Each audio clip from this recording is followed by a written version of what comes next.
Partial fractions part 4. Now before continuing, it's a good idea to get a bit of practice on the ones that we've done so far in the first few examples. So have a go at this exercise and then continue with this video. So what partial fractions would you get for this? The denominator is fully factorized. We can see two factors of x. So we get these two partial fractions, and they're easy to deal with. But what if one of these factors here was repeated or squared like this? I've got x plus 3 squared. So you might think, well, this one here should be in brackets and squared as well, like this. And that's true, but this is wrong. There's something missing from here. We have a third partial fraction. And you might think, well, that doesn't look right. So I'm going to show you a proof, and the proof will convince you that you do get this extra partial fraction.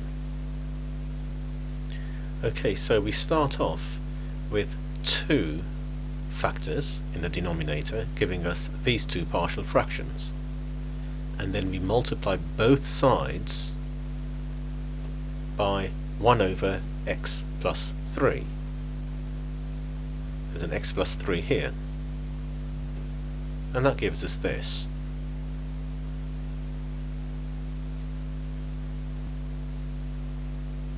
So I've multiplied by 1 over x plus 3 here, here, and here.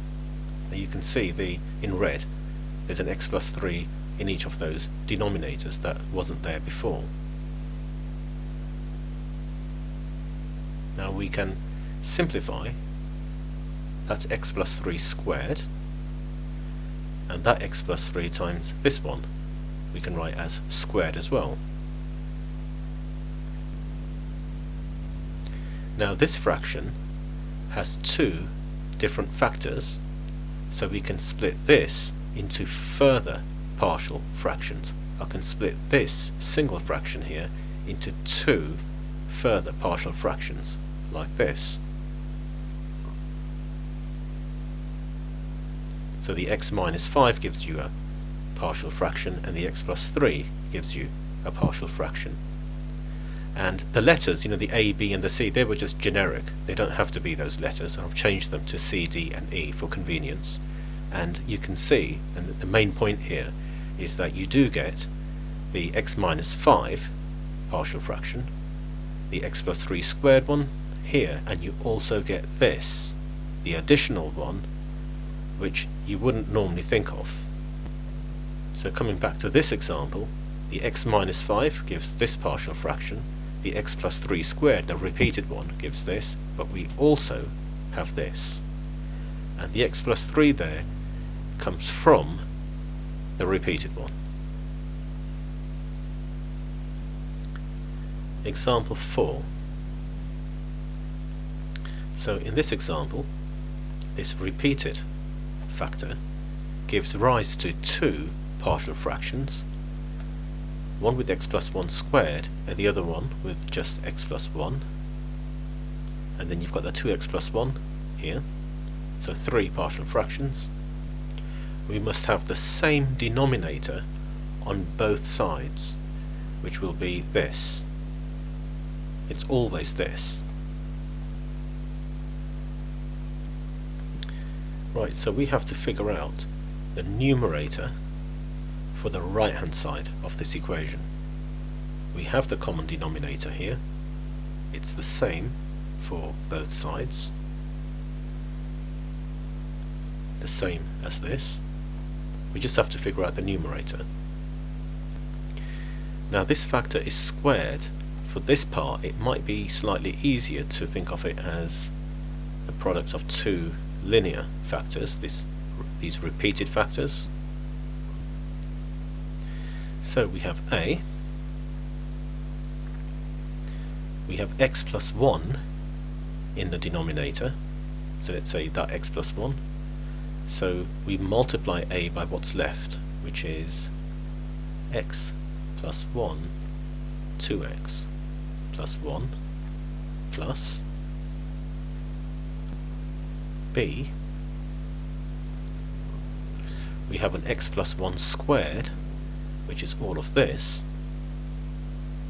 so we need to multiply by 2x plus 1 with whatever's left over there, and then we have c, and that's got 2x plus 1 in the denominator, this 2x plus 1, so what's left over are these 2x plus 1's, which is essentially x plus 1 squared. So I'm going to go back to the x plus 1 squared in the denominator, just keep things simple. There we go. So now we have equal denominators, which means this numerator must be equal to this numerator. And we're going to start off by using the substitution method as before, but there's one key feature that's different to what we did before, and you'll see this as the example progresses. Okay, so this numerator will be the same as this numerator. They are equal to each other because they're denominators for each fraction on each side. It's the same, so if we equate the numerators, we can start working out the values of a, b and c. So if I substitute in the value of x equals minus 1, so if you put minus 1 here, that's 0, so that cancels. Put minus 1 in here, that's 0, all of that becomes 0, cancels out, and then put in x equals minus 1 here, here, and solve, and we get b is equal to minus 2. You can do the working out yourself, that's the value that you would get. If we substitute in x equals minus a half into all of this, put minus a half in here, that becomes 0, that factor. Similarly, that becomes 0, so we can work out the value of c, and we get c equals 3. So with this substitution method, how would you work out the value of a? Because to eliminate this term, the b term, I put in x equals minus a half, so that became 0 and we got rid of this term. But if you put minus a half here, you do the same there, that factor becomes 0 and you've lost both of them. But we don't want to lose a, we want to work out the value of a. What about x equals minus 1? You get rid of that term, but if you put minus 1 in here, that's 0, you've got rid of this as well, and you haven't worked out the value of a. Okay, so that's a bit of an issue at this point, and this always happens when you have a repeated factor, that you can work out 2 but not the third one. So we know what b is, we've worked it out. We know what c is, we've worked that one out. The final one, the final value that we're trying to work out, you can use any value of x that you like other than minus 1 or minus a half. If you use minus 1 or minus a half, you will lose this term and then you cannot work out the value of a. So I've used x equals 0. So we know what b is, I've put b into here. We know what c is, I've substituted c into here. So if I put in x equals 0, the only unknown will be a. Then we can work out the value of a. I don't have to use x equals 0.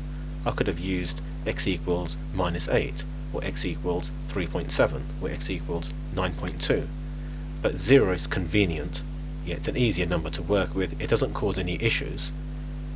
So a equals 4. So the value of a was 4. b is minus 2. So you could just write minus 2 here, like this. And that would be okay. But you've got a plus there, you've got a minus there. To simplify, it would be better to write it like this. And c was 3. So c is 3. For practice, have a go at this exercise.